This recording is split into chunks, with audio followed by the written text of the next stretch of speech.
Endi sizni Instagramingizni uncha-muncha sizni qila olmaydi. Chunki endi Instagramda yuzingizni Face ID'sini oladigan funksiya paydo bo'ldi. Buni hozir qanday qilishni o'rganamiz. Buning uchun Instagramga kiramiz. Instagramdan profil joyimizga o'tib, mana bu 3 ta chiziqqa bosib olamiz. Bu yerdan Center account degan joy bor, shu yerga kirib olamiz. Bu yerdan parol и безопасность degan joyga bosamiz.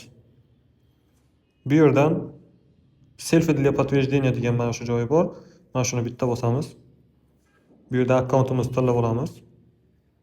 Daliga bosamiz. Endi bizni pochtamizga nima kod yuboradi.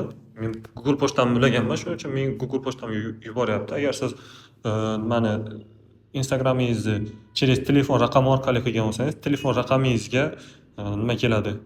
Kod yuboradi. Shu yerga Google pochtangizga yoki telefon raqamingizga kelgan nimani kodni kiritasiz va sizda selfie qilib oladi.